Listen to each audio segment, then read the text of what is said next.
வாழ்க வளமுடன். இன்றைக்கி டீ டே, அதாவது தேநீர் தினம்ங்க. உழைப்பாளர்களின் உற்சாக தினம் டீ டே. தேநீர் தினத்தில் அருட்தந்தை அவர்களின் அருமையான சிந்தனைங்க. பாட்டாளி மக்களின் இந்த தேநீர் பழக்கம் உணவின்றி தேநீர் மட்டுமே, உறக்கமின்றி தேநீர் மட்டுமே, இது தவறு இல்லைங்களா?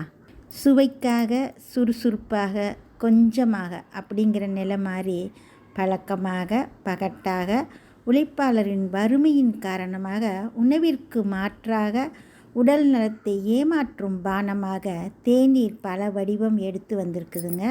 இது நாம் அறிந்தும் கவனத்தில் கொள்ளாத தீமை. போதை தரும் பானத்திற்கு அது தரும் வறுமைக்கு சற்றும் குறைந்திடாத குடும்பத்தினர் அனைவரும் அருந்தும் டீ காபி செலவு பட்ஜெட்டில் நிறையா துண்டு விழுறதுக்கு இது ஒரு காரணமுங்க.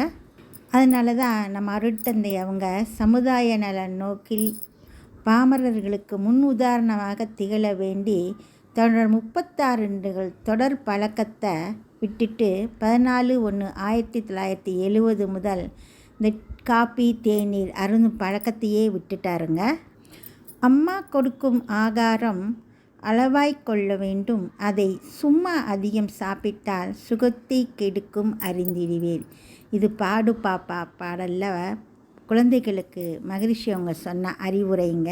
இந்த டீ காப்பி பானம் சும்மா சுறுசுறுப்பை கொடுக்கும் அப்படின்ற அளவில் ஓரளவு உண்மை இருந்தாலும் அதை அளவாய் கொள்ள வேண்டும். சும்மா அதிகம் சாப்பிட்டால் சுகத்தை கெடுக்கும் அறிந்திடுவோம். டீ காப்பியை விட்ட நான் அப்படிங்கிற தலைப்பில் நம்ம அருட்தந்தை என்ன சொல்லியிருக்காருன்னா, நம்ம நாட்டில் சொத்துக்களை இழந்தும் கடன்பட்டு தவித்து கொண்டும் வருந்தும் பல குடும்பங்களை கணக்கில் கொண்டு ஆராய்ந்து பார்த்தோம்னா திருமண செலவும் காப்பி குடிப்பதற்கான செலவும் பெரும் அளவில் காரணமாக இருக்கிறதை காணலாம். என்ன ஒரு சர்வே பாருங்கள். அதுலேயும் இந்த திருமண செலவு என்பது இன்று சமுதாயம் முழுமையும் பரவி துன்புறுத்தும் ஒரு நோயாக வளர்ந்துருச்சு. அறிவறிந்த மக்கள் கூடிய சங்கங்களின் மூலம் இதனை ஆராய்ந்தும் முறை வகுத்தும் கட்டுப்பாட்டோடு செயல்புரிந்து மாற்ற வேண்டும். ஆனால் இந்த காப்பி டீ செலவு அப்படி இல்லைங்க. தனித்தனியே தனி மனிதன் தன் அளவிலும் குடும்ப அளவிலும் கட்டுப்படுத்தி கொள்ளலாம் இல்லைங்களா?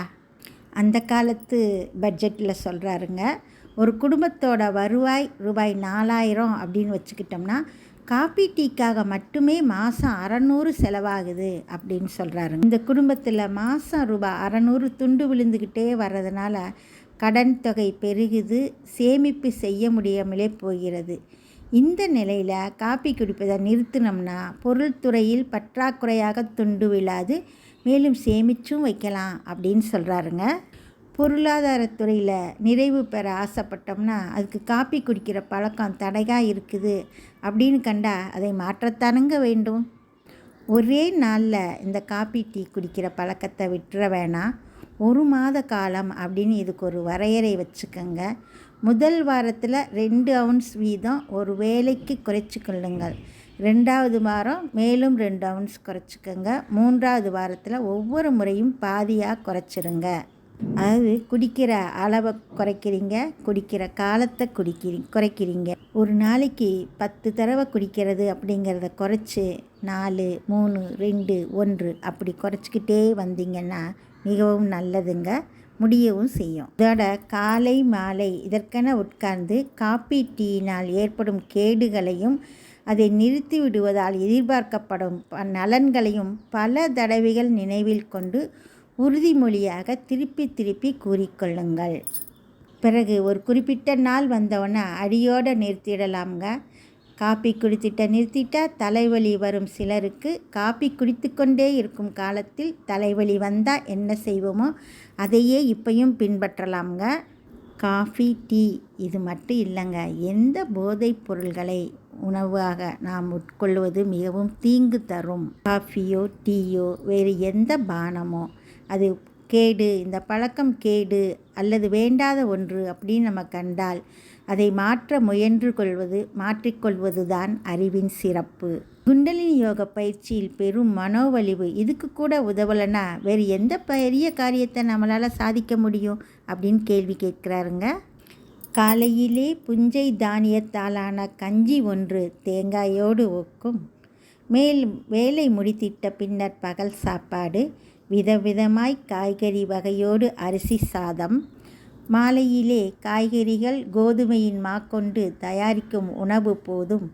பாலை தனியாய் காய்ச்சி இனிப்பும் கூட்டி பருகிடலாம். டீ காப்பி தேவையில்லை. நல் உணவை உண்ணத் தொடங்குவோம் உடல் நலத்துக்கே. வாழ்க வளமுடன்.